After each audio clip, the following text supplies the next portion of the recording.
kind of finished the landscaping and put in the softscape just before the drought came. And then, so there's no magic to building a garden. It has to do with the timing and the placement. In every garden that we work on, that we go to talk to people about it, I'm sort of talking to you about it from this vantage point because it's really, for me, the best way I know to explain how you should think about your own garden.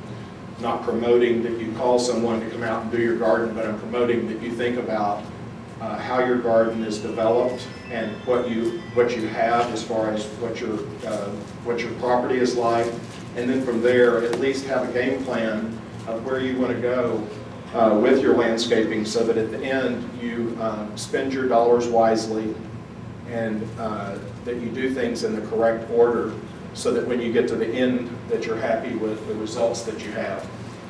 And you know, frequently we go because people call us and they've just been to the nursery and they've just bought $400 worth of plants and put them all over their yard, and their irrigation is broken, their sidewalk is unusable, and we realize, you know, that it's kind of tough because you have to say, can we take all these things up and pot them, because we're going to have to do some things to fix your drainage, or we're going to have to do things to address the situation. So in kind of coming up with a short guideline of how I think you could approach your property, I think the biggest thing is developing realistic goals.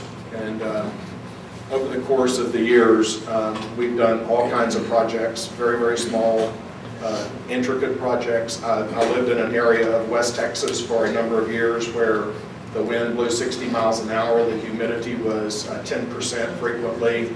It got very cold and very hot, and was a very arid, desert-like climate. And I had moved. Sounds like Midland. I had lived in Austin for many years, and I moved to Midland. It was quite a shock. I grew up in San Angelo, so I thought I was moving back to West Texas, but I'd never been to West Texas till I got to Midland. I spent 10 great years out there and learned a lot about transplanting and moving plants. And over the course of the last few years, what's happened with the plant business in the last 20 years is that almost all the plants are containerized now. Before that, a lot of people dug what we call balled and burlap plants, and you would go out to a nursery and they would dig your tree up or your plant up and then bring it out and put it in your garden. And that's only now really a place, they really do that more in an area where you're putting in really, really large trees that can't be containerized. So almost all the trees, no matter what kind of landscape you like, has really been able to buy them in containers, so there's less shock for those plants, and it's easier for you to go get a nice sized plant or tree for your garden without having to dig it up. I think one of the other things that's happened in the last few years is there's been an innovation of materials as far as hardscape is concerned.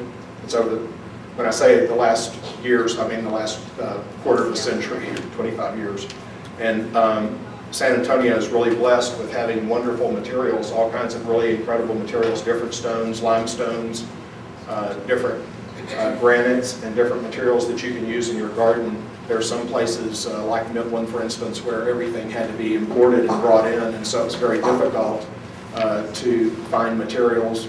And that's how our company got involved with the concrete business, doing decorative concrete, which is another form of hardscape that you see a lot of people using now in their landscapes. And a lot of people, some of the materials that they have in their gardens that have been there for a long time really just need cleaning, power washing. We go to a lot of places where the stone, we don't want to clean it up like it's brand new. We want to get it so that it doesn't look so worn out and aged. And then in some places, like some of the Contera and some tiles, we're able to go in and clean those and actually seal them. So whatever materials you already have in your garden, you're going to try to save, because the expensive part of building your garden is usually the hardscape. The plants come at the end, the grass comes last, and all the things that come before that's where you spend all your money. So a lot of attention should be paid to trying to maintain and keep the good parts of your garden that you have, keeping the good plants that you have, keeping the good trees that you have, but also making a plan in the areas where it's not working for that to become a reality. a lot of wonderful containers over the last few years too. Last 10 years have come from Vietnam. China now, of course, has gotten into the act also with these big, beautiful containers like that.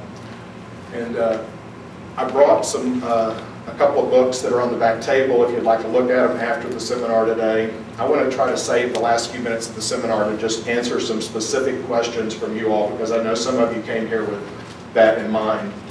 And I'm hoping that what we'll be able to do is kind of go through the idea of sort of I guess it's a guideline of how I would see that you would be able to work on your garden and come up with ideas of an approach to it.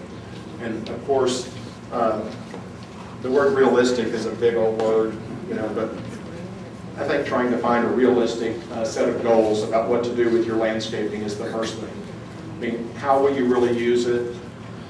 If you live on 3 acres, but you've decided you want to stay in that home and you aren't an avid gardener, maybe the idea of having a courtyard or a wonderful patio and letting the rest be just sort of natural and native is a great idea.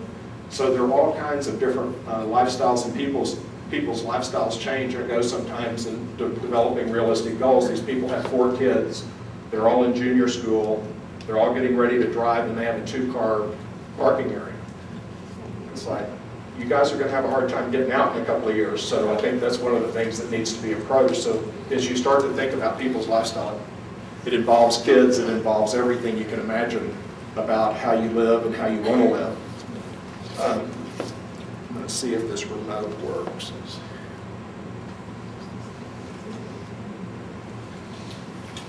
I think first of all, developing a master list of what you want to do with your landscape.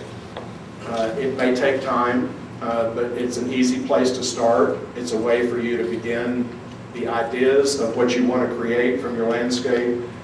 You can even take a piece of paper, and if you even get a small notebook, it's good because it takes time. It isn't something that just comes to you automatically because you don't do it all the time.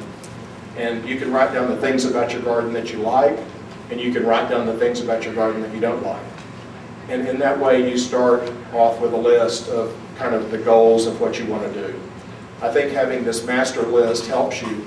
I have a lot of people that they want to build a pool. They still want their garden to be usable right now. They want to have a spa. They've got this whole shopping list, but how to get there without doing it all at one time is always an interesting route that you have to take. So I think once you've developed your master list, then I think you should establish the priorities, the things that you have to have and you want to do right now.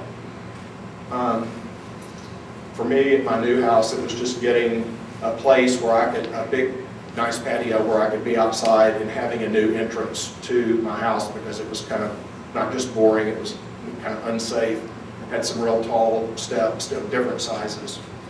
So I think once you prioritized your master list, then the next thing you would do is you would create a timeline. And I mean, a lot of people who are sitting here today are going, I've been wanting to do this for a long time, but I just never have gotten around to it. And so what is the timeline? The timeline refers back in almost every case to the budget and to your current circumstances. So I think once you've gotten to the point that you've created a timeline of what you want to do with your landscape, it starts to give you the idea of how to move forward with it, so you don't just stay in neutral with the gas pedal down, which is one of the ways that we describe a lot of the people that we go see. They've wanted to do something for a long time, but they don't know where to start. So I think once you've developed the master list, you prioritize it, and you've created a timeline, then from there you start to develop a budget. And that's always the part that throws cold water on all your ideas and your plans and thoughts. But one of the things about it is that a lot of us who